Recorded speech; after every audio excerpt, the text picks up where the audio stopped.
My sister-in-law publicly humiliated me online, calling herself blessed for not being the struggling one, then tagged me for everyone to see.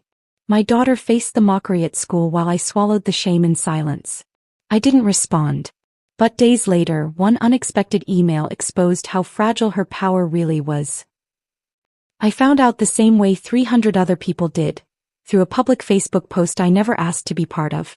My phone buzzed 47 times between 2 a.m. and 7 a.m. while I was helping Mrs. Brennan through her post-surgical care routine, checking her vitals, administering her medications, doing the work that somehow made me the subject of Vanessa's gratitude sermon.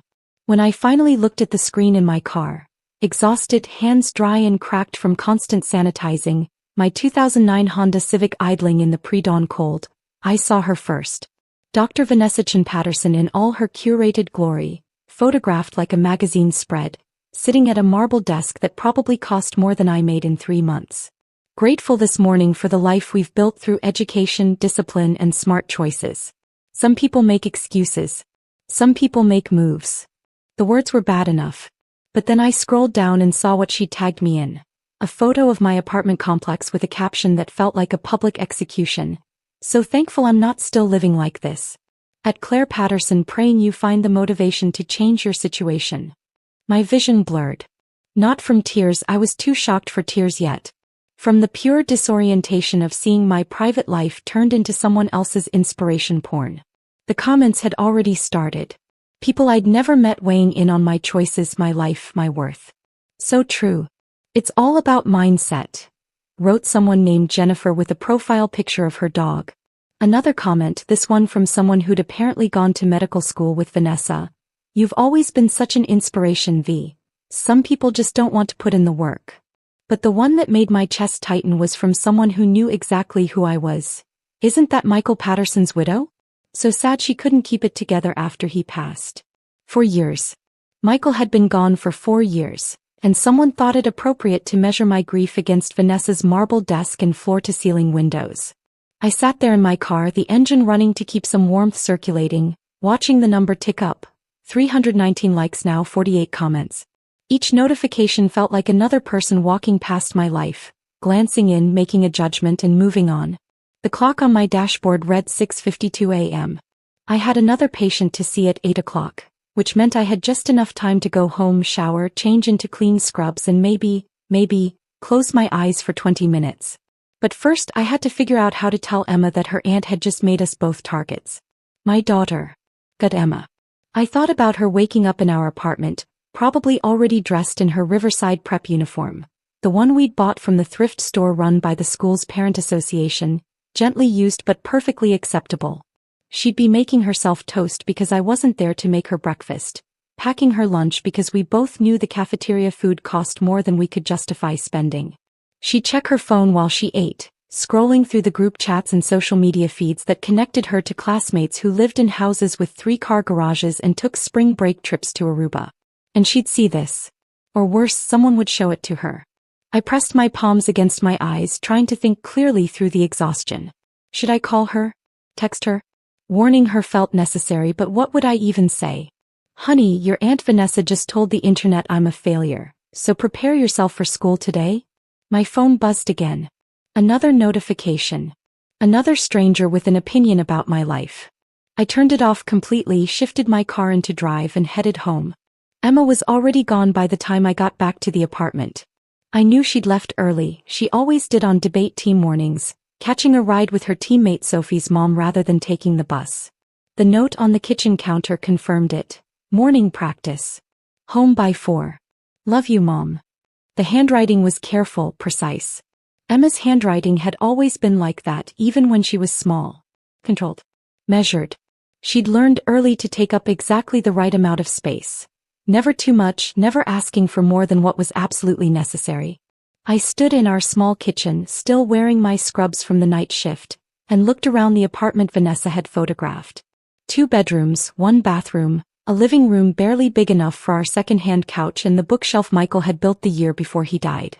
The carpet was clean but worn. The walls were white because repainting wasn't in our budget. Through the window I could see the parking lot, the dumpsters, the chain-link fence separating our complex from the strip mall next door. This was what Vanessa was thankful she'd escaped. This was what she'd held up as evidence of my failures. I showered quickly, letting the hot water run over my aching shoulders. The medical bag I'd need for my next patient sat by the door, already packed. Blood pressure cuff, stethoscope, sterile gloves, wound care supplies, medication log sheets.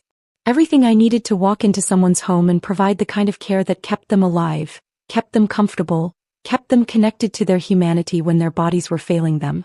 But apparently that work wasn't enough to earn respect from someone who'd married into money and medical prestige.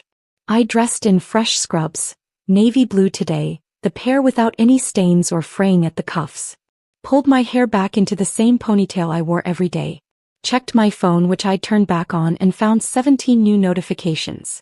I didn't open Facebook. Couldn't make myself look at whatever new comments had accumulated.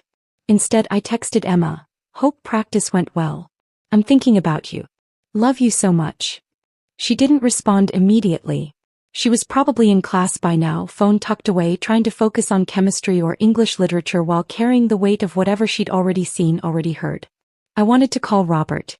My brother-in-law, Michael's younger brother, the man who'd stood beside us at Michael's funeral and promised he'd always be there for us. But Robert had made his choice when he married Vanessa 3 years ago. He'd chosen comfort over conflict, chosen his wife's version of reality over the truth he knew about how hard I worked, how much I sacrificed. The last time I'd spoken to Robert was Christmas, when he'd sent a gift card to Target with a note that said, "For whatever you and Emma need." $200, as if that somehow balanced out the distance he'd created, the family gatherings he no longer invited us to, the nephew-uncle relationship Emma barely had with him anymore. No, I wouldn't call Robert.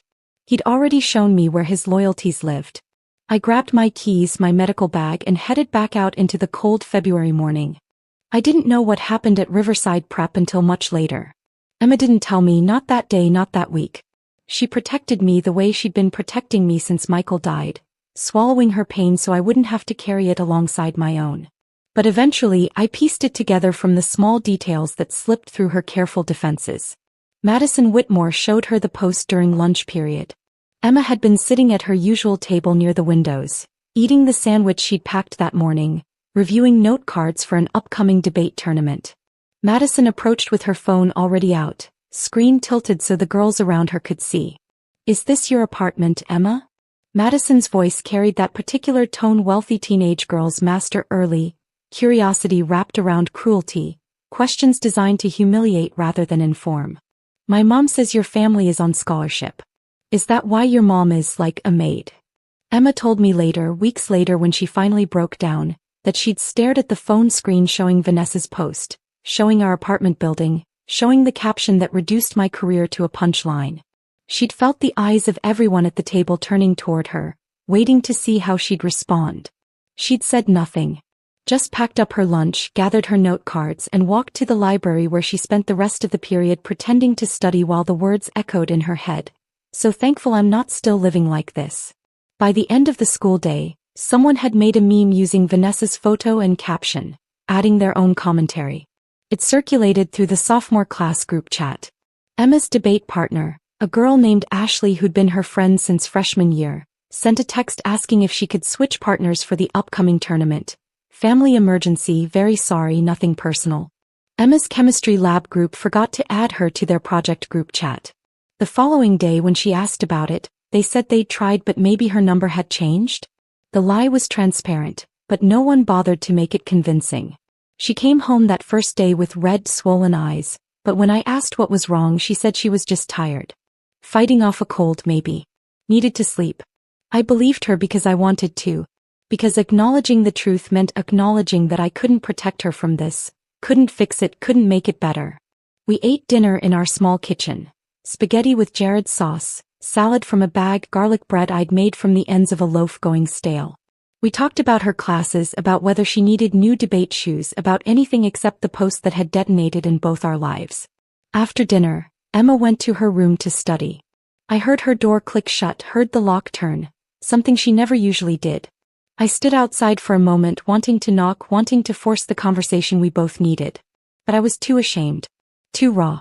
Too afraid that if I tried to talk about Vanessa's post, I'd end up defending choices I'd stopped believing in myself. So I went to my own room, lay on my bed fully clothed, and stared at the ceiling until my alarm went off at 10 p.m. for my next overnight shift. I didn't respond to Vanessa's post. Didn't comment, didn't share a counter-narrative, didn't defend myself. What would I even say? That I worked 3 jobs because Michael's life insurance barely covered his funeral? That Emma's scholarship to Riverside Prep was the only reason she had a chance at the kind of college education that might break the cycle of financial precarity I'd been trapped in since his death? That my apartment, with its worn carpet and chain-link fence view, was still the safest, cleanest place I could afford in a school district that wouldn't fail my daughter? None of that would matter to the people liking and sharing Vanessa's post. They wanted a simple story: success versus failure, motivation versus laziness, winners versus losers. Complexity didn't fit in a caption with prayer hands and sparkle emojis. So I stayed silent and went to work. Mrs. Brennan needed her blood pressure checked twice daily and help with her medication routine. Mr. Harrison, recovering from a stroke, required assistance with bathing and dressing. The Rodriguez family had hired me to provide overnight care for their mother, who had advanced Alzheimer's and wandered if left alone. Each patient needed me present, focused, compassionate, not distracted by social media drama or family betrayal. I showed up for each shift with the same gentle smile I always wore. I checked vitals, administered medications, changed wound dressings, helped people to the bathroom, listened to their stories about children and grandchildren and lives that had been full before illness narrowed their worlds. I documented everything carefully in their medical charts, called their doctors when something seemed off, advocated for better pain management or physical therapy or whatever they needed to maintain dignity in bodies that were failing them. My supervisor, Linda, noticed something was off during our weekly check-in call. "You sound tired, Claire." "More than usual." "Just a rough week," I said, which wasn't a lie. "You taking care of yourself? I know you tend to put everyone else first." I promised I was fine, that I'd get more sleep, that everything was manageable. Linda had been a home health nurse for 20 years before moving into administration. She knew what manageable actually meant in this field. Barely holding on, stretched too thin, but still showing up because patients depended on you. At night, lying awake in the few hours between shifts, I replayed every financial decision I'd made since Michael died. Should I have taken that medical billing job instead of staying in home health care? It would have meant steady hours, benefits, an office instead of driving between patients' houses. But it also would have meant leaving behind the work I was actually good at, the work that felt like carrying on Michael's legacy of service. Should I have moved Emma to public school after freshman year, saved the tuition assistance fees and uniform costs? But Riverside Prep's college placement rate was 98%. And Emma's guidance counselor said she had a real shot at Ivy League schools with her grades and debate record. Should I have sold the small life insurance policy Michael left, used it to pay off our credit cards, maybe had enough left over for a security deposit on a better apartment? But that policy was the only financial safety net we had. The only thing standing between us and complete disaster if my car broke down or Emma needed emergency medical care. Every choice led back to the same truth. I'd done the best I could with what I had. But Vanessa's post suggested that wasn't enough, that motivation and smart choices could overcome systemic barriers, that my circumstances were somehow a moral failing rather than an economic reality. The shame of almost believing her burrowed deep, whispering that maybe she was right. On the 5th day after Vanessa's post, my phone rang with a number I didn't recognize. Philadelphia area code, but not one I'd saved. I almost didn't answer. I was between patients, sitting in my car outside a CVS where I'd stopped to pick up supplies I'd need for my next visit. My hands hurt. The constant sanitizing and hand-washing left them perpetually dry, cracked at the knuckles despite the lotion I applied religiously. I was tired in that bone-deep way that comes from not enough sleep and too much emotional weight. But something made me swipe to answer. "Is this Claire Patterson?" The voice was female, older, cultured in that way that suggested education and resources. "Yes, this is Claire. My name is Margaret Walsh. I'm calling because I need home health care assistance, and your agency gave me your number as someone who might be available." I pulled up my calendar, checked my schedule. I had some flexibility in the afternoons, could probably fit in another regular patient if the timing worked. "What kind of care do you need, Mrs. Walsh?" "Post-surgical support. I had a cosmetic procedure 3 months ago, and I'm still experiencing complications." Her voice wavered slightly. My doctor isn't returning my calls, and I need someone who knows what they're doing to help me manage the recovery. We arranged a time for me to come assess her needs. She lived in Gladwine, one of the wealthier suburbs on the main line. The address she gave me was in a neighborhood where houses started at 7 figures. I hung up and sat in my car for a moment, staring at the notation I'd added to my calendar. Margaret Walsh, 2 p.m. tomorrow, post-op complications. Something about her voice had resonated with me. The shakiness beneath the composed exterior, the vulnerability of someone trying to ask for help when help should have been freely given. I recognized it because I'd heard it in my own voice more times than I could count over the past 4 years. The next afternoon I drove to Gladwine with my medical bag and low expectations. Wealthy patients sometimes struggled with home health aides. They wanted service but resented needing it, wanted help but couldn't quite reconcile hiring someone for intimate care tasks. I'd learned to maintain professional boundaries, to be warm without being familiar, to provide excellent care without expecting friendship or recognition. Margaret Walsh's home was a Victorian painted in shades of cream and sage, with a wraparound porch and gardens that probably required a full-time landscaper. I parked on the street, grabbed my bag and walked up the front steps. She answered the door herself, moving slowly. Mid-70s, I guessed, though it was hard to tell with the partial bandaging still on her face. She wore elegant loungewear, expensive even by my limited ability to judge such things, and her home smelled like lavender and old books. "Mrs. Walsh? I'm Claire Patterson. Please come in. And call me Margaret." Her home was beautiful in a lived-in way that contrasted sharply with what I imagined Vanessa's showcase mansion looked like. Artwork covered the walls, original paintings, not prints. Photographs in silver frames showed children and grandchildren at various ages. Books overflowed from built-in shelves. A baby grand piano sat in the corner of the living room, sheet music open on the stand. Margaret led me to her kitchen where we could sit and talk before I did my assessment. "I'm a retired art teacher," she explained as she carefully lowered herself into a chair. 35 years at the same high school. My husband passed 2 years ago and I've been alone since. My children live out of state, California and Oregon. They wanted me to move closer, but this is my home. I understood that immediately. Home wasn't always about the building. It was about memory, about connection to a life that felt authentic even when circumstances changed. "Tell me about your surgery," I said gently. Margaret's face tightened, a flash of pain crossing her features that had nothing to do with physical discomfort. "I had a facelift. Nothing extreme. I wasn't trying to look 30 again. Just wanted to feel more like myself, address some of the sagging that made me avoid mirrors." She touched the bandaging carefully. "The procedure was 3 months ago. The surgeon said recovery would take 6 weeks, maybe 8. But I've had excessive swelling, irregular bruising, and now I think there might be nerve damage. The left side of my face doesn't move quite right." I kept my expression neutral, professional. "Have you followed up with your surgeon?" "I've tried." Her voice cracked slightly. "I've called 17 times.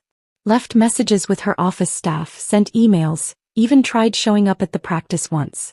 Her assistant said she'd call me back, but she never has." "Who was your surgeon?" I asked, though something in my chest was already bracing for the answer. Margaret met my eyes. "Dr. Vanessa Chin Patterson." The kitchen tilted slightly. I gripped the edge of the table, forcing myself to maintain composure even as my mind raced. "I see," I managed. "Let me examine the surgical site and see what we're dealing with." I spent the next 30 minutes conducting a thorough assessment. The scarring was more extensive than it should have been for a standard facelift. The swelling Margaret described wasn't normal at this point in recovery. And when I asked her to move different parts of her face, smile, raise her eyebrows, close her eyes tightly, the asymmetry was obvious. The left side lagged, indicating probable nerve involvement. "Margaret," I said carefully, "I think you need to see another plastic surgeon for a second opinion. These complications shouldn't be ignored." She looked at me with eyes that held too much understanding. "I tried that too. But Dr. Patterson's office sent me a letter when I requested my medical records. Her lawyer said I signed comprehensive waivers and that any complications are my own fault for not following post-operative instructions." She laughed bitterly. "I followed every instruction. I did everything she told me to do." We sat in her kitchen, 2 women trapped in different versions of the same powerlessness. Margaret with her nerve damage and legal threats. Me with my daughter's anxiety and public humiliation. I'll help you, I said quietly. Let me come back 3 times a week to check on your recovery, manage any wound care needs and document everything carefully. And Margaret, if you still have those medical records, the letter from the lawyer, any communication from Dr. Patterson's office, keep them somewhere safe. She nodded slowly. You're not the first person to tell me that. I actually requested my complete medical file before I got too frightened. They sent it, but I think they included some things they didn't mean to. My pulse quickened. What kind of things? Margaret rose carefully, walked to a sideboard in her dining room, and returned with a thick manila envelope. See for yourself. I didn't open the envelope at Margaret's house. Something told me I needed privacy for whatever was inside, needed time to process without her watching my reactions. Can I take this home tonight? I asked. Review it carefully, maybe photograph anything that seems important? Margaret nodded. I trust you, Claire. I can tell the difference between someone who actually cares and someone just going through the motions. You care. I drove home with the envelope on my passenger seat, hyper-aware of it the entire drive. Emma was at debate practice, wouldn't be home until after 6. I had 2 hours alone in the apartment. I made coffee, real coffee, not the instant kind I usually settled for, and spread the contents of the envelope across our small dining table. Standard operative reports. Consent forms. Preoperative instructions. Postoperative care guidelines. Everything you'd expect in a medical file. But then, buried in the middle of the stack, pages that clearly shouldn't have been there. Internal office communications. Emails between Vanessa and her medical assistant, marked staff only, do not file. I read them with growing horror. Mrs. Walsh called again about the swelling. What should I tell her? Same as before. It's normal, give it more time. If she keeps calling, let her know we'll have to start charging for consultation time. Another exchange dated 6 weeks after Margaret's surgery. She's requesting a follow-up appointment. Says the left side of her face isn't moving right. Nerve issues resolve on their own usually. Tell her to massage the area and take ibuprofen. No appointment necessary. I photographed each page with shaking hands, storing them in a password-protected folder on my phone. But the most damning evidence came near the bottom of the stack. Preoperative photographs that had clearly been digitally altered. I could see it in the inconsistent lighting, the subtle blur around the areas of concern Margaret had wanted addressed. The alterations made her original concerns appear less severe, which would justify a less extensive and less expensive procedure than what Margaret actually needed. Someone in Vanessa's office had manipulated medical photographs to underbill insurance and overcharge the patient. And then I found something that made my breath catch. An email from Robert Patterson, Michael's brother, my brother-in-law, to Margaret Walsh, dated 4 months before her surgery. Margaret, I heard you were considering facial rejuvenation. I want to personally recommend my sister-in-law, Dr. Vanessa Chin Patterson. She's one of the most skilled cosmetic surgeons in the Philadelphia area, and she'll take excellent care of you. Family referral. Tell her office I sent you and she'll give you the VIP treatment. Robert had referred Margaret directly to Vanessa. Had vouched for her skills, her care, her trustworthiness. And now Margaret sat in her beautiful Victorian home with nerve damage and no accountability. I sat at my dining table surrounded by evidence of medical negligence and deliberate fraud, and finally understood something crucial. Vanessa's success wasn't built on excellence. It was built on a foundation of harmed patients who'd been too frightened, too exhausted, or too intimidated to fight back. My phone buzzed. Emma texting from practice. Running late, Mom. Probably home by 7. Sorry. I typed back. No problem, sweetheart. Take your time. Then I did something I hadn't done since Vanessa's post went viral 5 days ago. I opened Facebook. The post was still there, still accumulating likes and comments. 389 likes now. 67 comments. Most of them positive, supportive of Vanessa's honesty and inspiration. But I noticed something I hadn't before. Mixed among the praise were a few comments that had been deleted, visible only as gaps in the conversation thread. Someone would reference comment number 34, but that comment no longer existed. Someone else would reply to a concern that had been scrubbed from the visible record. Vanessa was curating her narrative, deleting anything that contradicted the image she wanted to project. I closed Facebook and opened a new document on my laptop. Started typing everything I knew, everything Margaret had shared, every detail from the medical records I'd photographed. I didn't know yet what I'd do with this information, but I knew I couldn't ignore it. Over the next week, I fell into a routine that left me even more exhausted than usual. By day, I cared for my regular patients and added Margaret to my schedule. 3 visits a week, carefully documenting her recovery, noting every asymmetry and complication. By night, after Emma went to bed, I researched. I started with Vanessa's online presence. Her practice website showcased glowing testimonials, before and after photos, credentials from prestigious medical institutions. Her Instagram had 45,000 followers and featured a carefully curated feed. Surgical results, motivational quotes, photos from medical conferences, glimpses into her luxury lifestyle. But when I dug deeper, I found cracks in the facade. Her Google reviews showed an unusual pattern. Clusters of 5-star ratings followed by sudden 1-star reviews that had been responded to by the practice with nearly identical language. "We're sorry you're disappointed with your results. As discussed during your consultation, all surgical procedures carry risks, which you acknowledged in your signed consent forms." I found a closed Facebook group called Cosmetic Surgery Support Philadelphia, with 247 members. The description said it was a space for people to share experiences and support each other through recovery. I created a new profile, vague name, generic photo, no identifying information, and requested to join. Approval came within an hour. I spent the next 3 nights reading through months of posts, searching for mentions of Vanessa's name. Found 8 separate threads discussing complications from Dr. Chin Patterson's procedures. One woman wrote, "She operated on my mother last year. Mom was 68, wanted a facelift for her 50th wedding anniversary. The results were good initially, but then Mom developed permanent nerve damage. Can't fully close her left eye now, has to use drops constantly. When we tried to address it with Dr. CP, her office sent a legal letter threatening to sue us for defamation. They claimed Mom's age made her high risk, but that was never mentioned before surgery." Another post from someone anonymous. "She pressured me into additional procedures while I was in the pre-op room, already sedated and groggy. I woke up with work done that I never consented to, lip fillers and Botox I specifically said I didn't want during my consultation. The bill was $12,000 more than originally quoted. When I complained, she said I must have agreed while nervous and forgotten. But I remember. I said no." A third person shared.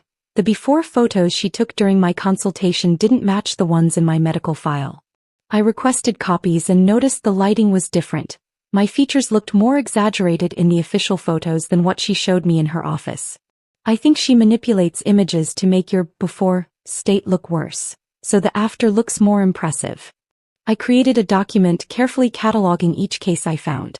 Sarah M. 52 facelift resulting in chronic pain and scarring. Diana R. 61 rhinoplasty leading to breathing problems. Anonymous user 45 breast augmentation with size discrepancy. Patricia Ellis mother 68 nerve damage from facelift. Jennifer T. 38 unauthorized procedures during surgery. Anonymous user 54 manipulated preoperative photographs. Margaret Walsh 73 nerve damage and medical abandonment. Lucia H. 49 keloid scarring and infection. 8 women. 8 similar patterns. Upselling, complications, postoperative abandonment, legal intimidation. But then I found something that made everything click into place. A cached news article from 2 years ago, removed from the medical board's public website but still accessible through internet archives. State Medical Board investigates Center City cosmetic surgeon for performing procedures outside specialty training. The article was brief, vague in its details to protect patient privacy. But it named Dr. Vanessa Chin Patterson as the subject of the investigation and noted that the inquiry had been dropped after insufficient evidence to proceed with disciplinary action. I dug deeper using my limited understanding of public record searches. Found the case file number, requested documentation from the State Medical Board.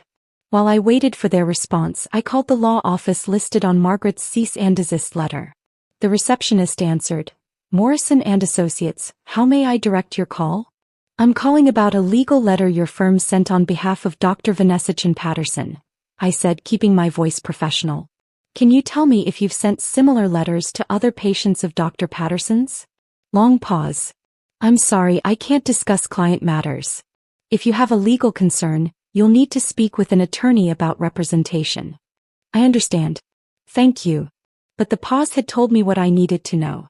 This wasn't the first time Vanessa's practice had used legal threats to silence patients. I sat at my laptop in the blue glow of the screen, Emma sleeping down the hall, my coffee long gone cold. The evidence spread before me told a clear story. Vanessa's entire professional success was built on cutting corners, pressuring vulnerable patients, and intimidating anyone who tried to hold her accountable. And Robert had enabled it. Had referred patients to her, had testified on her behalf during the medical board investigation, had chosen professional loyalty over patient safety. My phone buzzed with an email notification. The state medical board responding to my records request. The file was attached, heavily redacted but still revealing. 2 years ago, a patient had filed a formal complaint alleging Vanessa performed a complex facial reconstruction procedure she wasn't specifically trained for, resulting in complications that required corrective surgery by another specialist. The investigation had included witness statements, medical expert reviews, and documentary evidence. And then abruptly it stopped. The complainant withdrew her complaint. The investigator's notes, visible in fragments around the redactions, suggested, patient reports exhaustion from legal process. Defendant's counsel has engaged in extensive motion practice that complainant cannot financially sustain. Vanessa's lawyers had buried her in paperwork until she gave up. The final notation in the file. Character witness Dr. Robert Patterson provided statement affirming defendant's surgical competence and professional integrity. I closed my laptop and sat in the darkness of my apartment, listening to the sound of traffic on the street below, the distant wail of a siren that made me think of Michael. My husband had died running into a burning building to save people he didn't know. That was the choice he'd made. Service over safety, others over self. And I was sitting here with evidence that could protect future patients from harm, that could give voice to women who'd been intimidated into silence, that could challenge the narrative that success and integrity were the same thing. But I was terrified. Terrified of Vanessa's lawyers, of public exposure, of losing the little stability Emma and I had built. Then I thought about my daughter, carrying the shame of Vanessa's posts through school hallways every day, learning that cruelty was rewarded and silence was survival. What was I teaching her by doing nothing? I didn't tell Emma what I'd discovered. Didn't want to add that weight to everything else she was carrying. But Emma was carrying more than I realized, and she was about to make a choice that would change everything. The Women in Medicine Assembly at Riverside Prep was announced 2 weeks after Vanessa's post. Emma came home with the flyer, glossy, professionally designed, featuring a photograph of Vanessa in her white coat looking confident and accomplished. They invited her to speak, Emma said quietly, handing me the paper. Mrs. Henderson arranged it. Her daughter Madison is in my class. Madison Whitmore's mother. The woman whose daughter had shown Emma the post during lunch that first day. I stared at the flyer. When is it? Next Friday. Attendance is mandatory for all students. You don't have to go, I said immediately. I'll write you an excuse, say you have a medical appointment. Mom. Emma's voice was firm. I'm going. Emma, she humiliated you. Humiliated both of us. You shouldn't have to sit there and watch everyone treat her like some kind of hero. My daughter looked at me with eyes that had seen too much, aged too quickly. Exactly. I'll be there. The day of the assembly, I went through my morning patient rounds in a state of low-level anxiety. I kept checking my phone, waiting for a text from Emma, afraid of what might happen when she had to sit in that auditorium and watch Vanessa presented as an inspiration. At 2:30 p.m. my phone exploded with notifications. Not Facebook this time. Text messages from numbers I didn't recognize, links to Twitter posts and Instagram stories. I pulled over on my way to my next patient and opened the first link with shaking hands. Someone had recorded video from the assembly. The footage was shaky, shot from a student's phone, but the audio was clear enough. Vanessa stood on stage in a fitted blazer and designer heels, speaking into a microphone about overcoming obstacles and refusing to be a victim of circumstances. Behind her, a PowerPoint presentation showed photos from her career. Medical school graduation, surgical suite, before and after patient photos, her office with those floor-to-ceiling windows. The camera panned across the audience. Hundreds of students in their uniforms, some paying attention, others on their phones. Then it focused on Emma, sitting 3 rows from the front, her face carefully neutral. Vanessa finished her prepared speech to polite applause. The principal stepped forward to moderate Q&A. "We have time for a few questions," he said. "Please keep them respectful and relevant to Dr. Chen Patterson's career journey." Several hands went up. Students asked about medical school, about choosing a specialty, about work-life balance. Vanessa answered each question with practiced ease, her responses quotable and inspirational. Then Emma raised her hand. The principal nodded toward her. "Yes, young lady in the 3rd row." Emma stood up. The camera zoomed in on her face. She looked terrified and determined in equal measure. "Dr. Chen Patterson, you talk a lot about integrity in medicine and making ethical choices." Her voice shook but held steady.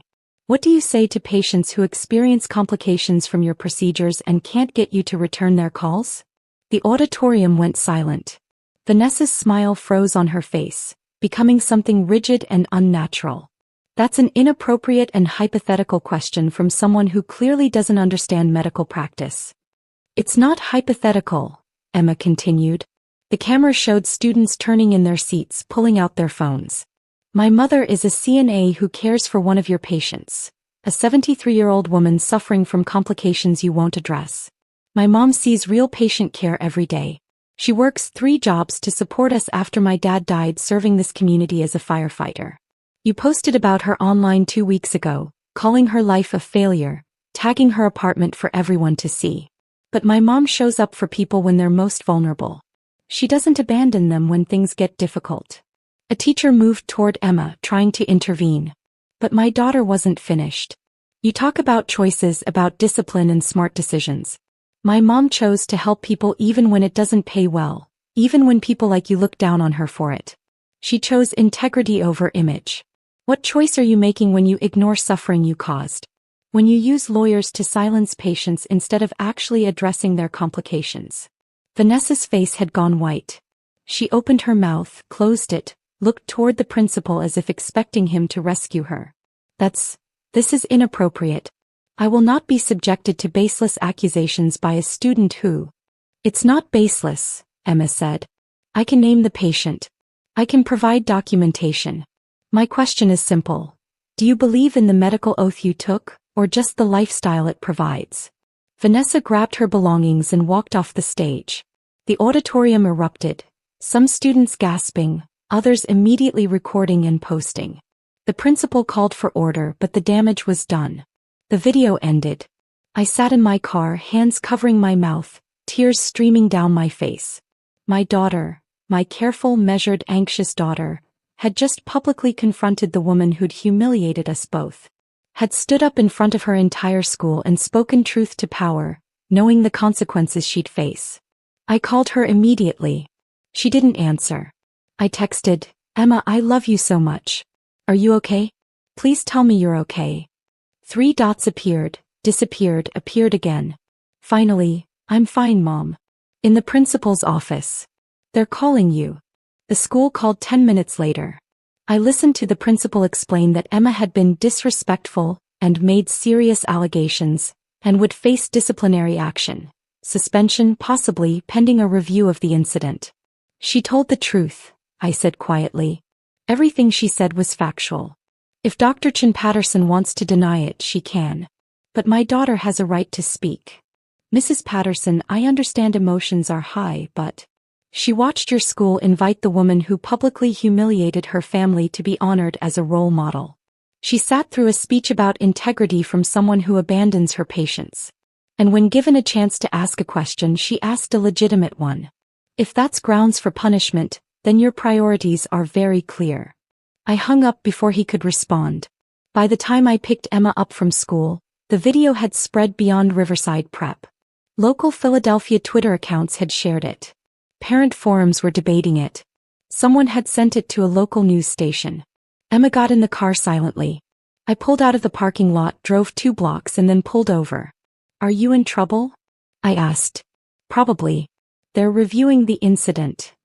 She made air quotes around the phrase. Mrs. Henderson wants me expelled. Says I defamed Dr. Patterson. Emma. I don't regret it, Mom. She turned to face me and her eyes held something I hadn't seen there in weeks, certainty. I've been watching you carry all this alone, pretending you're fine when I know you're not. I've been watching kids at school mock us because Aunt Vanessa decided to make our lives into her inspiration content. I couldn't just sit there and let her be treated like a hero when I know what she really is. I reached over and pulled my daughter into a hug across the center console, holding her while she cried for the first time since the post went viral. I'm so proud of you, I whispered. So incredibly proud. I was so scared, Mom. My voice was shaking the whole time. I know, baby. But you did it anyway. That's what courage is. We sat in my parked car for 10 minutes, just holding each other, finally acknowledging the pain we'd both been carrying alone. When we got home, I made us hot chocolate, the real kind with milk and actual cocoa powder, not the instant packets. We sat on our worn couch in our modest apartment, the place Vanessa had photographed as evidence of our failure, and I told Emma everything. About Margaret and her nerve damage. About the medical records with digitally altered photos. About the Facebook group full of women with similar stories. About the previous medical board investigation that had been buried. About Robert's role in referring patients and providing false testimony. Emma listened, her hot chocolate going cold in her hands. So what do we do? She asked finally. I don't know yet. But I think we stop being silent. My phone buzzed. An email from an address I didn't recognize. The subject line read, "You don't know me, but we need to talk about Dr. Chen Patterson." I opened it. My name is Patricia Hendricks. I'm a medical malpractice attorney in Philadelphia. I've been tracking Dr. Chen Patterson for 18 months. I represent 3 clients with similar cases, but we've struggled to establish a pattern because victims are afraid to come forward. Your daughter's courage in that assembly, the video is everywhere now, made me realize there might be more evidence out there than I knew.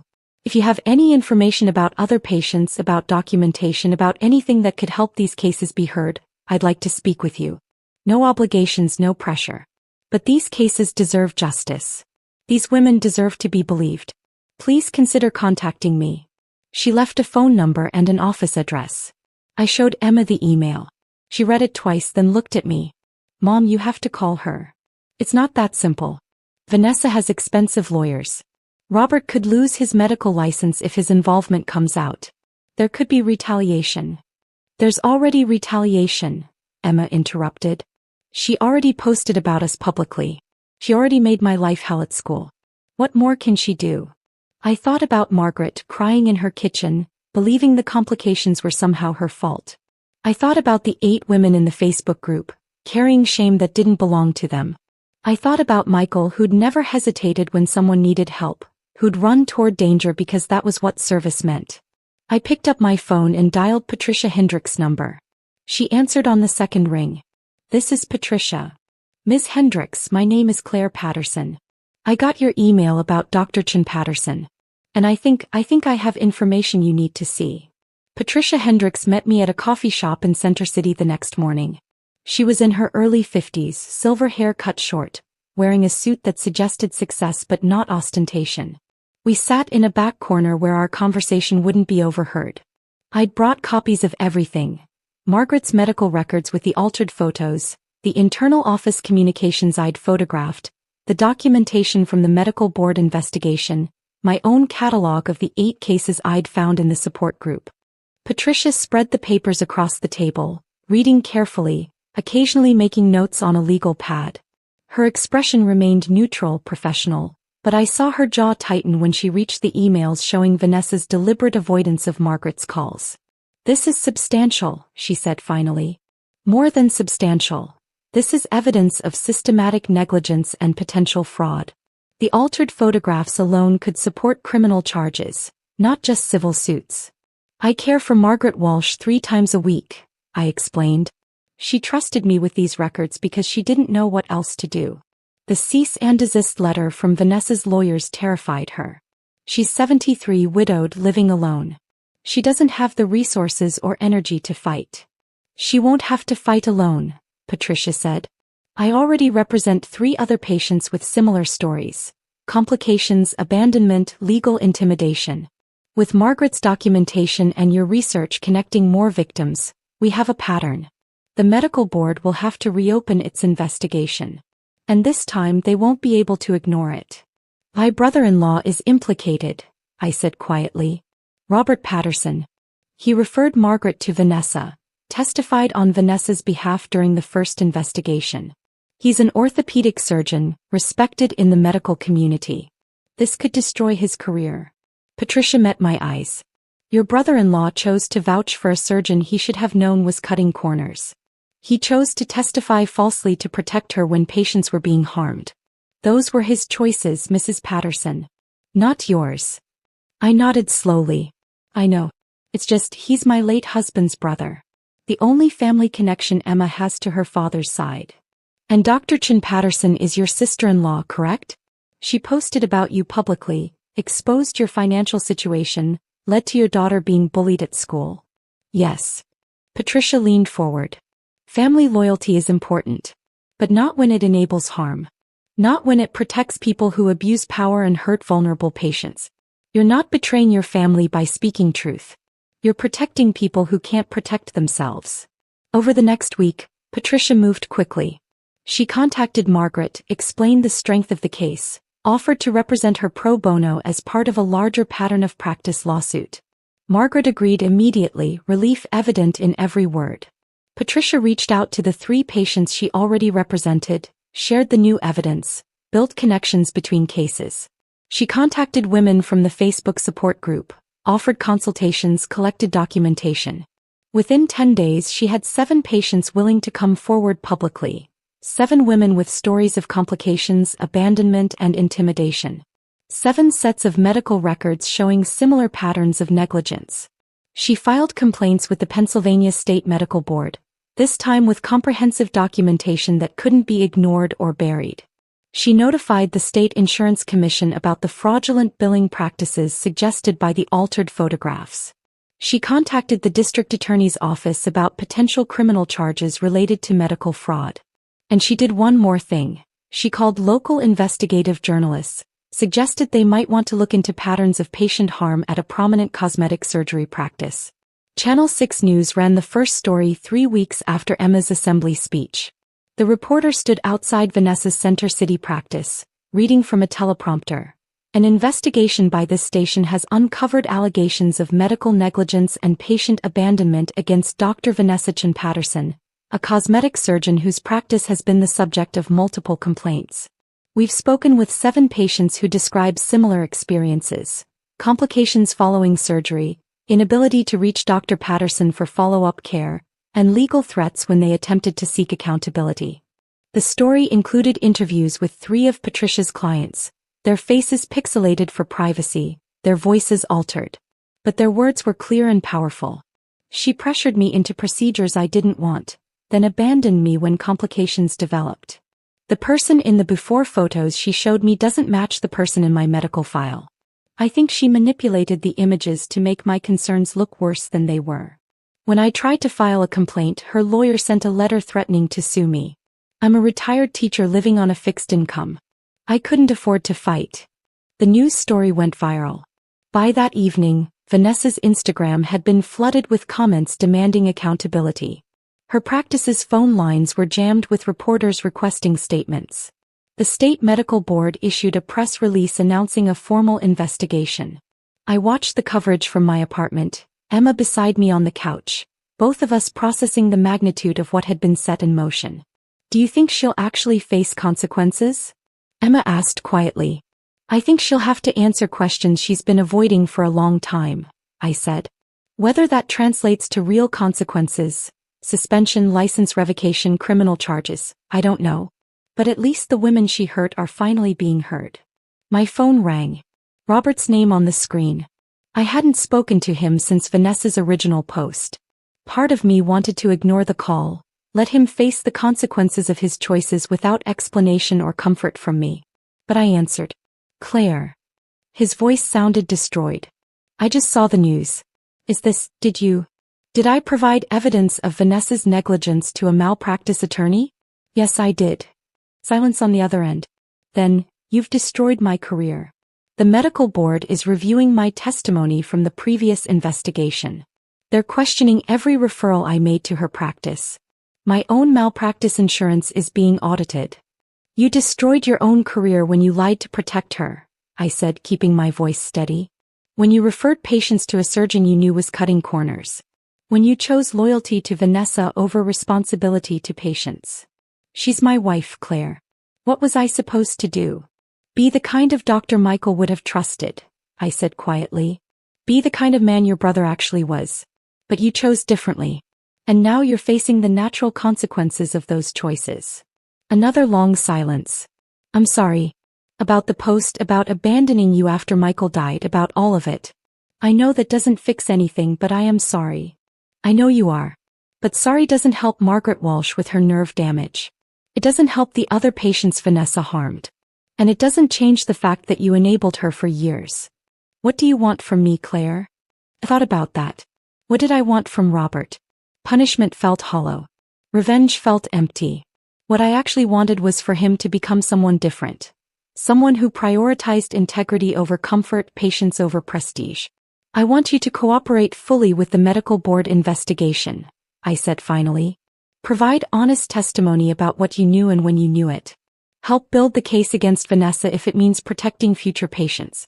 And I want you to establish that fund you mentioned, the one in Michael's name for first responder families. Make it real, make it substantial, and actually help people who are struggling the way we've been struggling. I can do that, Robert said quietly. I will do that. Then maybe, eventually, Emma and I can have a relationship with you again. But it starts with you choosing differently than you have been. I hung up before he could respond. Emma looked at me with something like awe. That was really intense, Mom. Your dad would have handled it better, I said. He was always better at the hard conversations. I don't know, Emma said softly. I think he'd be pretty proud of how you handled it. The medical board suspended Vanessa's license 4 months after the investigation reopened. The suspension was pending a full disciplinary hearing scheduled for early next year, but the message was clear. She would not be practicing medicine while the investigation continued. Her practice closed. Her malpractice insurance dropped her coverage. 7 civil suits were filed, with more expected. The district attorney's office opened a criminal investigation into the fraudulent billing practices. Vanessa's Instagram went dark. The post about being blessed and making smart choices, the one that had tagged me in my apartment, was still there, but the comments section had become a space for former patients to share their stories. I never asked for it to be taken down. It served as a better testimony than anything I could have written. Robert did cooperate with the investigation. His testimony, combined with internal communications he provided from Vanessa's practice, helped establish the pattern of negligence and intimidation. His own medical license was placed under review, and he voluntarily took a leave of absence from his practice. But he also did something else. He established the Michael Patterson Memorial Fund with a $500,000 initial contribution. The fund provided financial assistance to families of first responders killed in the line of duty, helping with expenses like mortgage payments, college tuition, and medical bills. He asked me to serve on the board. I accepted. Emma finished her sophomore year at Riverside Prep. Some students apologized for their treatment after the post went viral. Others never acknowledged it. But Emma started a support group for scholarship students. A space where kids who didn't have vacation homes and designer bags could talk honestly about the challenges of attending a school built for wealth. The group grew to 30 members by the end of the year. Emma organized fundraisers for school supplies, created a textbook lending library, advocated for the administration to be more conscious of economic diversity in their programming. She was accepted to the summer pre-med program at Temple University with a full scholarship. As for me, I kept working as a home health aide. I still drove my 2009 Honda Civic to patient houses, still carried my medical bag, still provided care to people in their most vulnerable moments. But I also started doing something else. The Pennsylvania Home Healthcare Workers Association invited me to speak at their annual training conference. They wanted me to talk about patient advocacy, about recognizing signs of medical negligence, about understanding that home health aides see things doctors miss. I was terrified. Public speaking had never been my strength. I wasn't educated like Vanessa, wasn't polished or professional in the way people expected from conference speakers. But I showed up anyway. Standing at that podium looking out at 200 home health aides. Mostly women, mostly working multiple jobs, mostly invisible to the broader medical establishment, I found words I didn't know I had. You see what doctors don't see, I began, my voice shaking slightly but growing stronger. You're in patients' homes when they're most vulnerable. You notice the complications, the fear, the confusion. You see the medication bottles that don't match the prescriptions, the wounds that aren't healing right, the pain that's being dismissed or ignored. The room was completely silent, every face turned toward me. Your observations matter. Your voice matters. Don't let anyone tell you that your work is less important because it pays less or doesn't require a medical degree. Patient care isn't about prestige. It's about presence. It's about showing up, paying attention, advocating for people who can't always advocate for themselves. I talked about Margaret, about recognizing that her complications weren't normal. I talked about the importance of documenting concerns, about knowing when to escalate to a supervisor or call a patient's physician directly. I talked about the ethical responsibility we carried as the people who spent the most time with patients. Some of you have probably witnessed things that didn't seem right. Doctors who dismissed patient concerns, medical professionals who cut corners, situations where you knew something was wrong but didn't feel empowered to speak up. I paused, meeting eyes across the room. I'm asking you to find that power. Document what you see. Trust your training and your instincts. Connect patients with resources. And if you witness negligence or harm, report it. You might be the only person who can. The applause started before I finished my last sentence. It built and built until the entire room was on their feet. Afterward, dozens of aides approached me. They shared their own stories. Times they'd witnessed negligence, times they'd been dismissed by medical professionals, times they'd stayed silent because they assumed no one would listen. We exchanged contact information. I created an email list, started a newsletter. Planted seeds for what would eventually become a statewide network of home health advocates working to elevate patient care standards. That evening, I sat on my apartment balcony with Emma, eating Chinese takeout from the place down the street. The food was still the same, modest, affordable, nothing fancy. But it tasted like celebration. Vanessa's post is still up, Emma said quietly, scrolling through her phone. People still comment on it sometimes. I set down my lo mein and looked at my daughter. Does it still bother you? Not really, she said slowly. I mean, it used to make me feel ashamed. Like maybe she was right, maybe we were failing somehow. But now when I see it, I just think about how wrong she was. About you, about what matters, about everything. She wasn't entirely wrong, I said carefully. We do struggle financially. I do work multiple jobs and still barely make ends meet. Those things are true. But she made it sound like that meant you were lazy or unmotivated or made bad choices. And that's not true at all. You work harder than anyone I know. You show up for people who need you. You changed everything for Margaret and those other patients. Emma paused. Vanessa has money and success and all these followers, but she hurt people to get there. You help people even when it costs you. That's not failure, Mom. That's the opposite. I pulled my daughter close, this brilliant, brave young woman who'd stood up in an auditorium full of her peers and spoken truth when it would have been so much easier to stay silent. You know what's wild? Emma continued. Madison Whitmore's mom, Mrs. Henderson, the one who invited Vanessa to speak at our school, she's apparently been calling the school asking them to take down the video of the assembly. Says it's hurting her reputation because she's the one who brought Vanessa in as a speaker. Is the school taking it down? The principal says it's already too widely distributed. Taking it down won't accomplish anything. Plus I think he's worried about the liability if he censors it now that there's a criminal investigation. Emma grinned. Also, I heard Madison got in trouble for the meme she made about you.